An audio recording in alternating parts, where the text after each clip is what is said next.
Before we get into the 2024 version of our bye week changes video, do you want the Cowboys to be better after the bye? If that is you, which I think it should be every person watching outside of the Eagles hate watchers here, then like the video for me right now.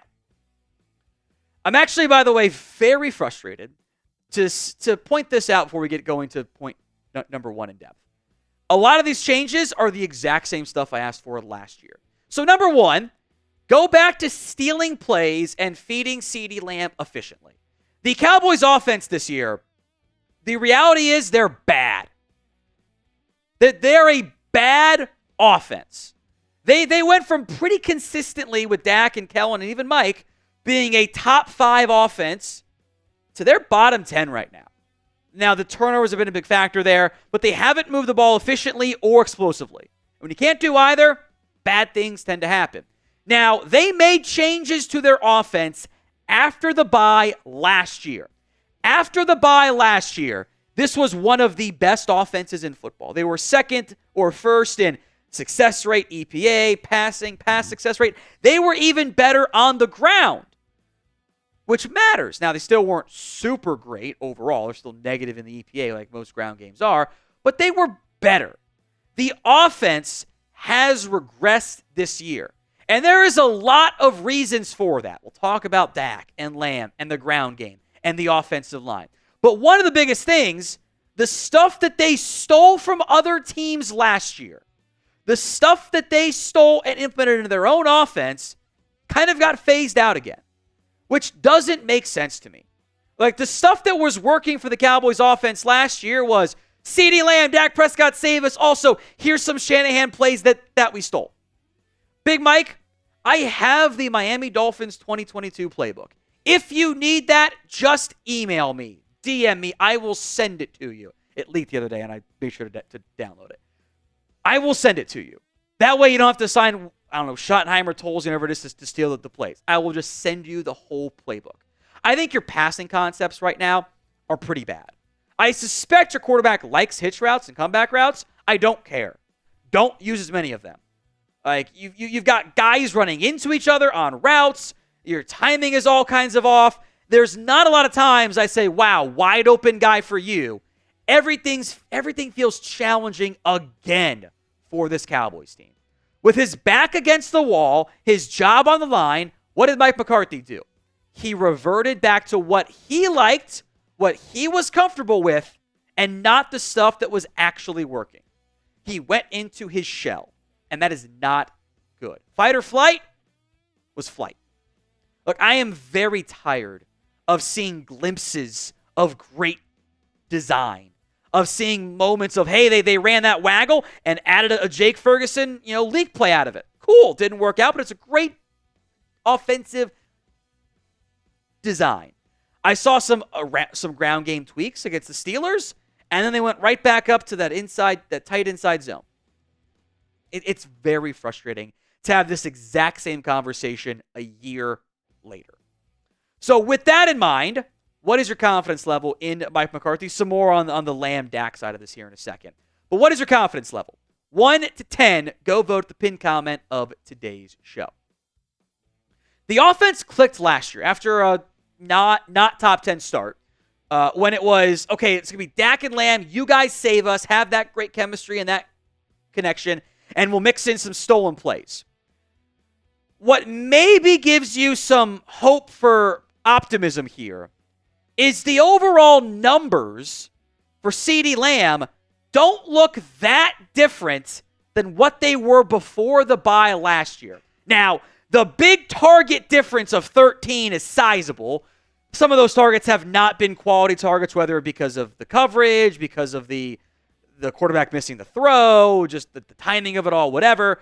But he's got 2 fewer catches for one more touchdown, about 10 fewer yards. Does have 2 more drops because, again, that connection has been off. I think it's very clear they missed training camp. Dak had made the comment they were going to get together during the bye week. I hope that they did.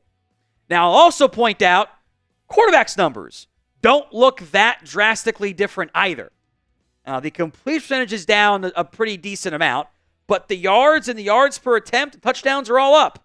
INTs are up as well, which I'm actually more concerned about this year's INTs than the previous 2 years' INTs. Those are just some bad throws he's had in there. You got to get those two going. That you have to have it. That is how your offense worked last year. What concerns me, even if you get Dak and Lamb back on track, and I think you will. I have enough faith in both guys that, whether it's week 7, week 8, whatever it is, or I guess week 8, week 9, week 10, I think they'll get clicking again. It might not be enough. You've got other issues too that we're going to break down that I think are maybe even more challenging here. But I do think your best plan on offense is to get that connection right between Dak and Lamb, feed him, and get them going and clicking and exploding on offense again. Because otherwise, you don't have enough talent. You don't have enough schematic advantage. You don't have the ground game to make it work without those two playing, frankly, at a top 5 at each position level. What's what you had last year. You don't have it at all this season. Today's show is made possible by Prize Picks. It is the best place to get real money sports action.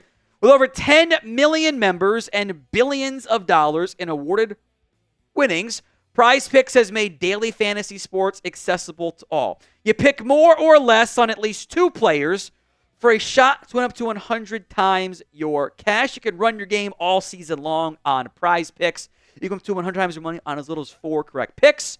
They've got action in over 30 states: California, Florida, Georgia, and Texas. They'll even do some fun little bonus stuff for you, such as Anthony Edwards, a half point. It's basically a free square on your Prize Picks card. That's the more than on that. I'll also go more than Patrick Mahomes, INT against San Francisco. He has not been that great this year. And I think Brock Purdy's going to have to air it out against the Chiefs, given their own red zone woes as well. I'm going to follow my boy Chase's slate on this. So sign up today at prizepicks.com/CLNS and use code CLNS to get $50 instantly when you play 5. You don't even need to win to get the $50 bonus. It is guaranteed. So go download the app today. Use code CLNS to get $50 instantly after you play your first $5 lineup. Let's talk bye week changes number 2. You have to change your ground game. And again, I am very annoyed that the exact same stuff I mentioned almost verbatim this time last year is still true. It's we've tried nothing and we're out of ideas crap. You've got 3 main issues. Order them however you want. Your scheme sucks. It is not a good running game scheme. It has significant issues. I called it tight zone as an insult. Mike McCarthy called it tight inside zone on purpose this week at his press conference. I hate that, I'll be honest. I really am just not a fan at all. It's terrible. I don't think your blocking has been very good, in part because I don't think your schematics maximize your personnel. Cowboys had some really good ground game success for a little bit, doing duo behind Zach Martin and Terrence Steele. Guess what they don't do? Run duo behind Zach Martin and Terrence Steele anymore. Guyton's had issues. I don't think BB's been that great in the ground game. It's a work in progress, but I've got great athletic offensive linemen. Why aren't I doing outside zone? Why aren't I doing tosses and sweeps and counters and duo? You're just trying to run the ball for 3 yards in a cloud of dust every play and wondering why you're getting 3 yards in a cloud of dust every play. It's just weird to me. Because you also lack juice in the backfield. Now, I think Derrick Henry would be better than what you have right now. I don't think he'd be what he is with the Ravens. They get him on the edges. Zeke's averaging 3 yards per carry. It's a wasted play. 6 out of 10 times you hand the ball, minimum. Just not very good. Rico Dowdle's been better. Why he got less snaps and carries than Zeke last week, I will never truly understand. Don't know why they made that back into a 50-50 rotation. I am at the point where, you know what? If you want to give Dalvin Cook a chance, give him a chance. I do think we have concerns as to why he hasn't had a chance yet. But if you're going to do it, coming out after the bye is the time to do so. So would you give Dalvin Cook a chance behind this Cowboys offense line in this ground game to try to jumpstart things? Y for yes, N for no. I think part of the potential reasons why Dalvin Cook has not played yet, he might be Dalvin cooked. Because in theory, if you're trusting your offensive coaching staff, they would know he doesn't look as good as the other backs. That's why he hasn't been called up yet. They also played Zeke over Dowdle, so maybe they're wrong on that front too. One reason why I'm intrigued by it here, in theory, since your head coach knows Dalvin Cook is a great outside zone runner, was at least at his best an outside zone guy, that would get me more of the stuff I want to see. I want to have more outside zone, not all inside zone. And maybe you can run some duo off of it, which I think actually fits better as a combination. That's my hope. But it might be hopium and not a realistic hope. Number 3, I would like to play Markquese Bell more. I was very impressed by what I saw out of Markquese Bell last year, playing out of position. He was a safety initially. They said, okay, we don't have the bodies. You're going to have to play linebacker for us. You're going to have to get in there and step up and make a bunch of plays for us. He's got like 23 snaps on defense this season. I don't have much information to glean from how he's played on defense. This year has been all of 23 snaps. But I have seen Malik Hooker. I have seen Donovan Wilson. I have seen my safeties. A safety room that I was very excited to have this season.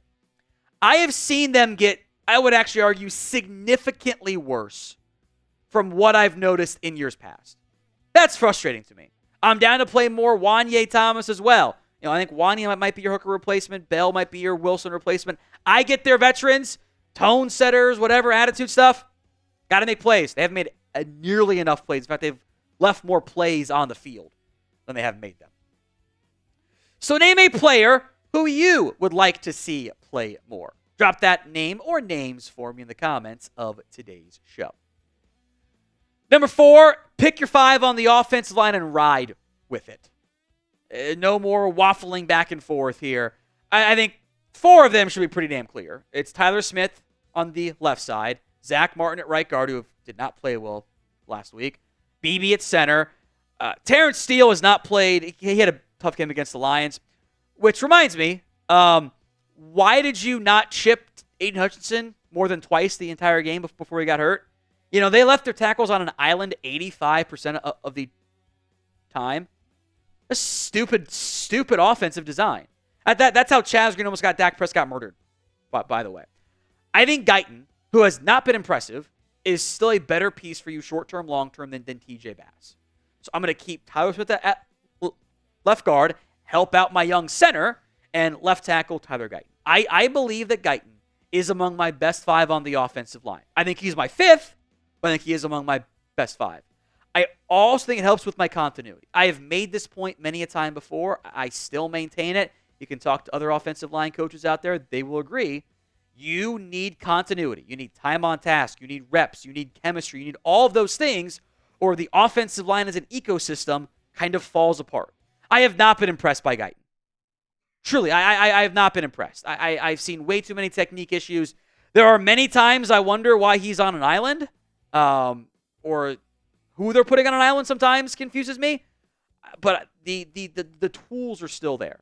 You drafted a young raw guy in round 1. You said you're going to make him your starter early on in the season. Okay. Stick with it. You can't bail because the young raw guys play like a young raw guy. You just have to know that going in and keep working through it. Now, we'll have more Cowboys coverage for you all season long, so don't miss out. Hit that sub button, youtube.com/CowboysTV. We haven't done much on defense, so I wanted to have something involving the defense here. I also think in general, fixing the defense is probably a little bit more complicated right now because you're missing so many pieces injury-wise. But this defense is bad. It's a bad defense. And it's been a bad defense for almost a year now. The last 13 games the Cowboys have played, they've allowed 26.6 points per game. That would be bottom 5 this year by the average numbers and bottom 2 last year. They still cannot stop the run on a consistent basis. They did it against Pittsburgh and the Giants and then got boat raced by the Detroit Lions on the ground. They still get gashed in the passing game.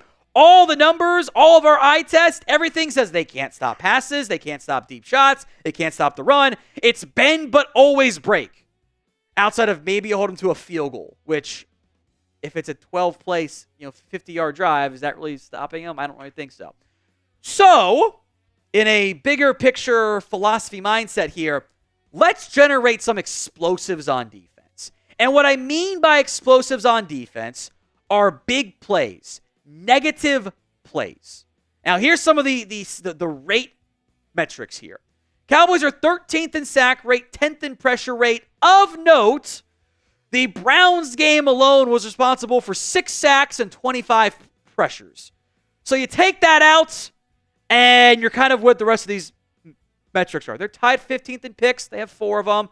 They're tied 28th in fumbles. They're dead last in stuff rate, which is runs for a tackle for loss or no gain. They don't get the splash plays on defense, put themselves in position. They don't get the sacks to force third and longs, the tackles for loss to force advantageous defensive looks. You're going to get beat. You got to make some splash plays on defense. Now, you got to be a little bit more like some of those Dan Quinn defenses there. The sack and pressure rate numbers, they're fine, juiced by that Cleveland Browns game. In the end, defense in particular, I don't have a great answer beyond do the good plays, right? I don't know if there's a fix outside of you start tackling better, which we mentioned previously this week, so I didn't want to do it again. You get your players healthy. You figure out how you can just hold on some drives and force some third downs. I don't have a lot of great answers here. That's what worries me about the defense. It's been bad now, passing game included, for almost a season.